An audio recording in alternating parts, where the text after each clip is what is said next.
Alright, so today we are going to be looking at 3, and that's on the real zeros of polynomials. And we're trying to find the exact real zeros.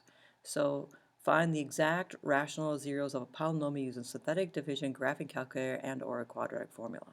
And then we're going to graph a polynomial function by finding the rational zeros and the local min and max of a polynomial function. Those are our learning targets. Alright, so basically before we've always gotten ours down to, we could factor this. We did this by grouping possibly here, or we possibly used our graphing calculator here to break this down to x minus 2, x minus 3, and x plus 4, and then our zeros end up being 2, 3, and negative 4. So we need to be able to find our rational zeros, and all those ones that we just listed out there were positive, negative whole numbers, which means they were all integers. We not necessarily are going to find all integers this time, so we're also going to find those possibilities today.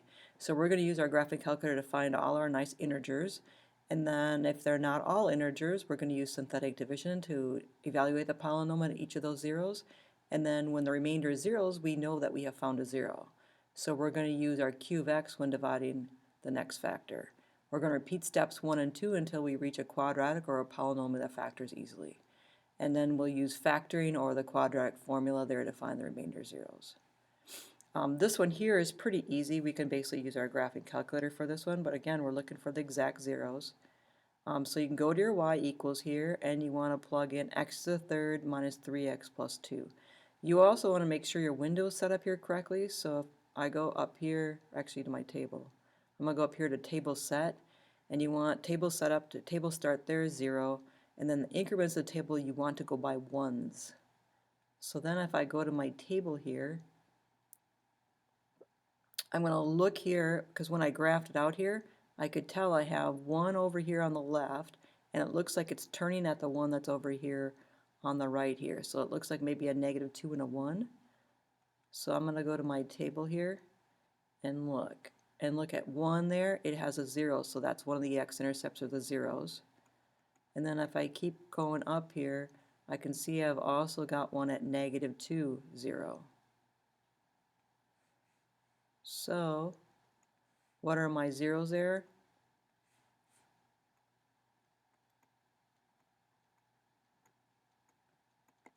My zeros there are at negative 2 and at 1, and at 1 there we have a double.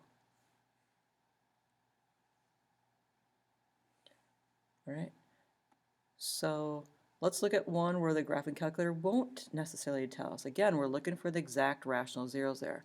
We couldn't factor this one by grouping. You've got an odd number there, so let's graph this thing out and see if it'll tell us any of the zeros there.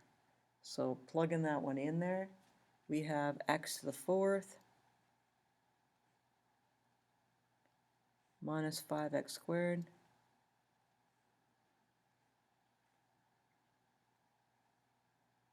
x to the third minus 5x squared plus 23x and plus 10.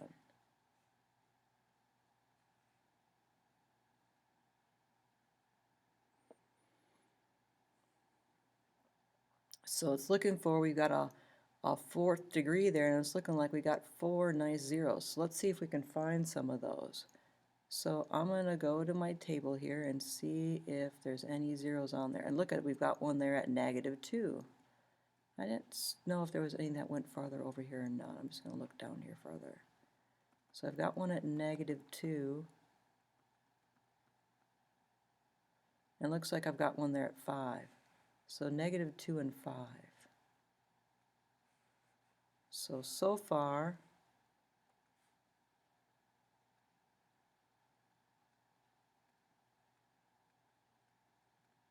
my zeros, negative 2 and 5. So let's see what the other ones there are. They're not coming out very nicely. So what we're going to do is we're going to use synthetic division. we can take what our 0 there is, and then remember you take the coefficients here and make sure you're not missing any. So there's 1 in front of the x to the 4th, there's a -5 in front of x to the 3rd, -5 in front of x squared, 23 in front of x, and then a 10. So we weren't missing any terms, so you didn't have to add any zeros. So bring this term straight down, multiply by what's inside the box, we add these together, we multiply by what's inside the box, we add these together, multiply by what's inside the box, we add these together, multiply, add, and that means -2 is a 0, but we already knew that. So now this becomes, drop it down by a power, becomes 1x to the 3rd, and then minus 7x squared, and then plus 9x, and then plus 5. That's our new polynomial there. I'm looking at that, see if it still factors. No, but we got another 0 up there, which is a 5. So I'm going to put that down next. Take the coefficients here. 1, -7, 9, 5. We can go ahead and bring down our first term there. Multiply, add, multiply, add, multiply, add, and we get 0. So our new one now, this drops down a power again. It was x to the 3rd, now it's x squared. So x squared minus 2x minus 1. So we can try to factor that. We don't have any more zeros. The other thing we could do is our steps there said to go ahead and let's use the quadratic formula. So let's do that. The quadratic formula says opposite of b plus or minus the square root there of b squared minus 4 times a times c all over 2 times a, which is 2 times 1, which is 2. So inside the square root there, we get 4 plus 4, which gives me 8 all over 2. And now I can break down the square root of 8 there. The square root of 8 becomes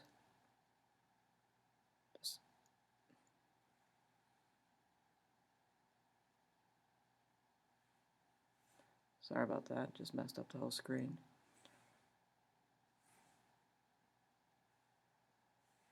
So let me come down here a little bit farther here. We get x equals 2 plus or minus, oh, I see. What a mess, huh? All right, let's try it one more time.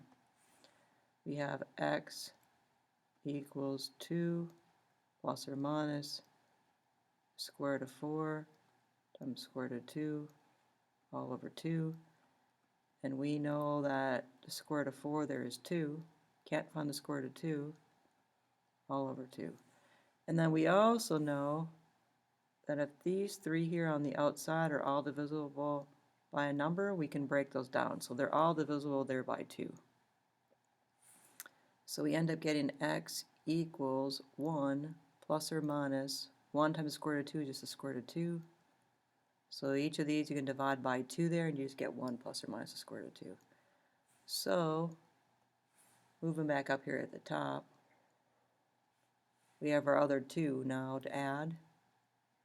We have 1 plus or minus the square root of 2.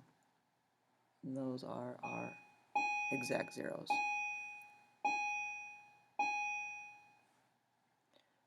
Alright, so now let's go ahead and find the exact rational zeros of this polynomial. Again, you could look at that and see if you could use grouping because now you've got 6 terms there, but I'm looking at that saying, I don't think grouping is going to work on that one. So I'm going to go ahead and see if I can pull up my graphing calculator here and clear that out of there. I'm going to plug in x to the 5th.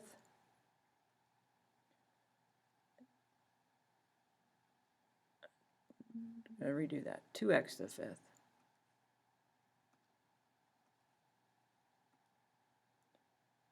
and then plus 5x to the fourth,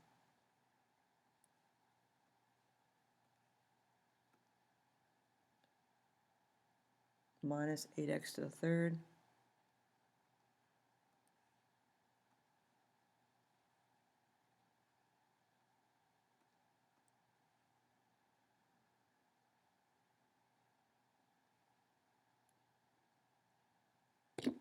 minus 14x squared,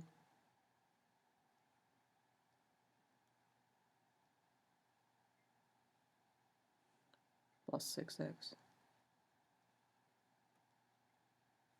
plus 9. Graph.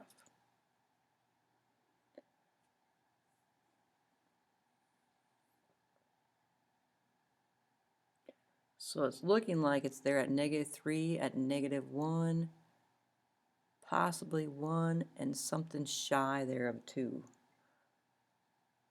And it's also, you got a double there at -1, it's looking like. So now let's just check our table there and see what that shows us for sure. So definitely have one there at -3. So sometimes your graphing calculator will find them for you.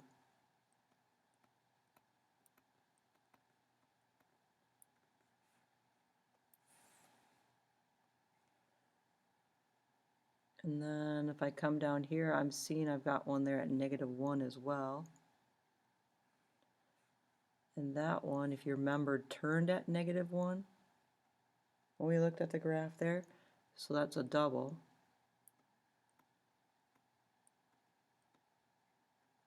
So that's 2, 3. We have to get up to 5. And then if I scroll down here, I can see I've got one down there at 1 as well.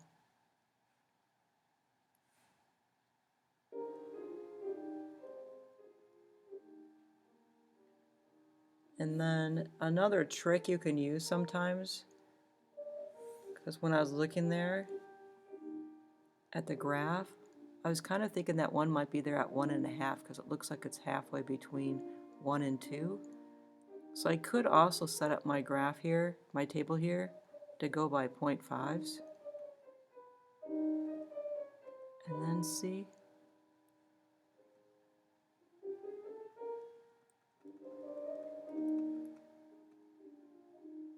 And I've got one there at 1.5, 1.50. So that's the same thing as 3/2.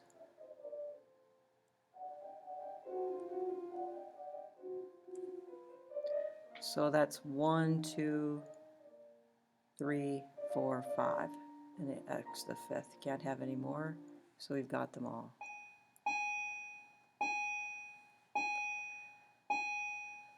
So you could stop the video right now and try this one out yourself.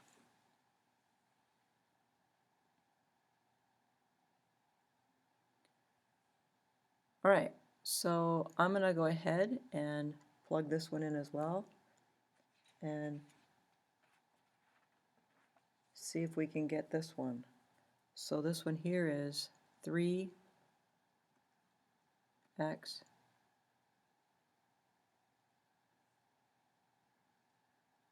to the fifth minus 14x to the fourth